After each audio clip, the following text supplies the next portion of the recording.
Some object to the God of the Abrahamic religions, the God of Abraham, Moses, Jesus, and Muhammad, peace be upon them all, that he cannot be the God who is all merciful and all just if he will have a punishment like eternal hell for people who essentially commit finite crimes in this life. But is this a fair argument? Let's explore.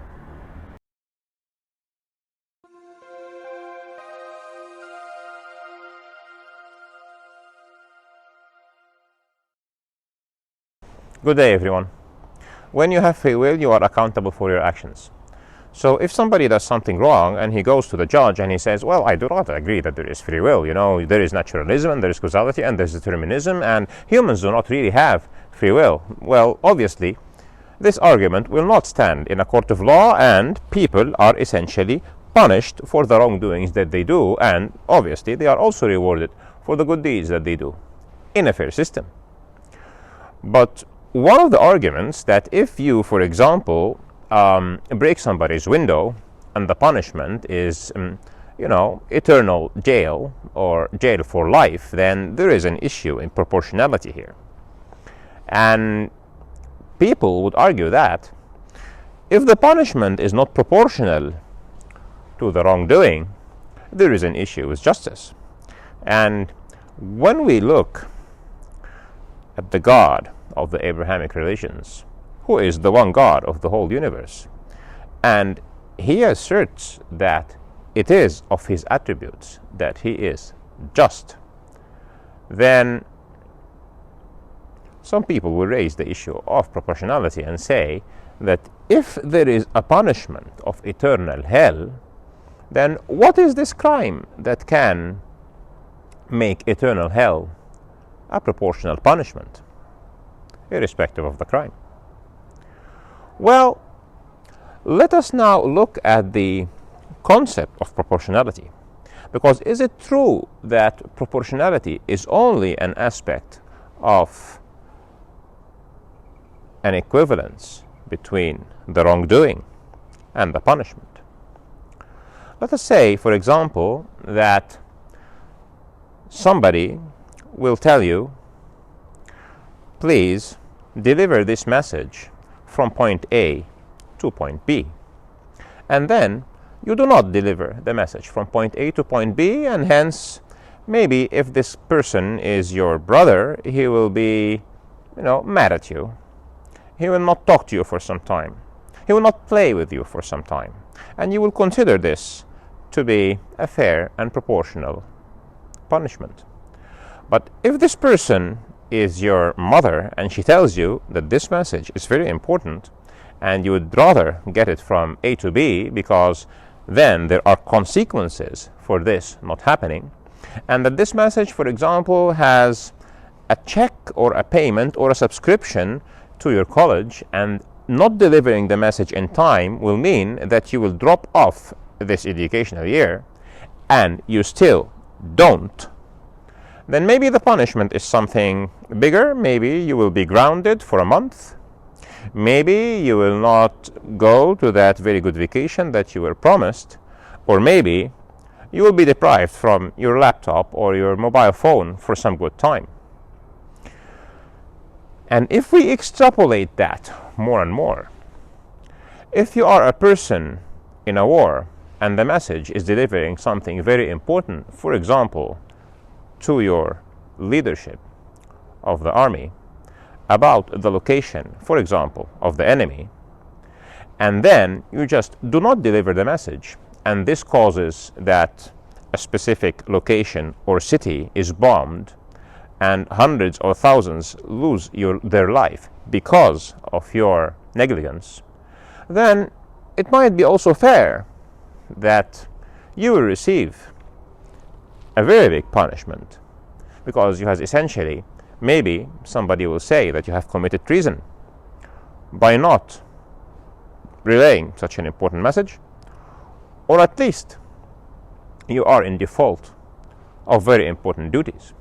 So the action of not delivering the message, the importance of that action, and the kind of punishment that you will actually have to bear in case you do not deliver a message varies significantly according to two parameters. The first of which is obviously who is giving you the instruction. The more the stature of the person who is giving you the instruction is higher, then you have to expect that the higher the punishment will be for not delivering his instructions as ordained. And also, the more the important the instruction in its own is, then the higher the punishment will be for not following the instruction. The fact who has given you the instruction to deliver the message and the content of the message itself both play a critical role in what will be the reward if you fulfill your role and what will be the punishment if you fulfill your instruction. If we are here in this world for the specific purpose of worshiping God and following His guidance, if God sends you a message that this is me, the creator of the universe, I have created you, I have given you every single thing that makes you human, I have given you your body, your senses, your brain, I am the one who is providing for you, and all what is asked from you is to believe in the existence of God and to believe in His message and follow it. He gives you all the signs to follow, and you just look the other side, or you deny it because you don't like it and you want to live your life according to your own rules. And then you have done two things.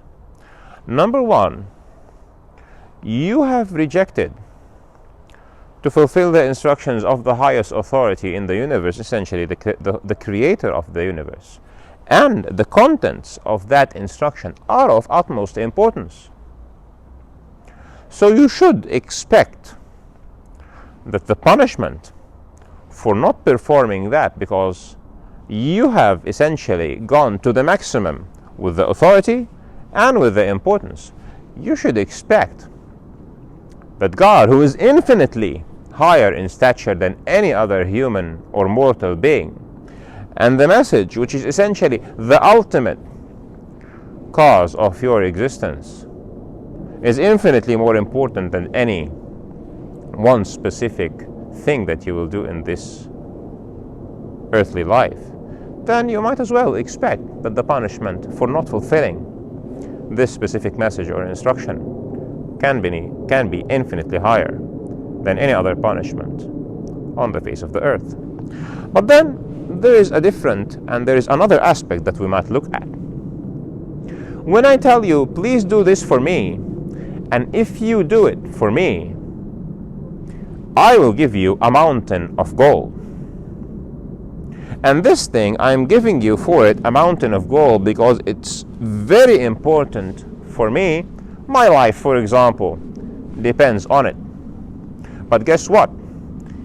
Since it's very important to me and my life depends on it, and the reward is a mountain of gold, then if you do not do it, the punishment will be that you will be tortured or that you will be punished in that specific horrible way. So there is a mountain of gold of reward, and there is an equivalent punishment.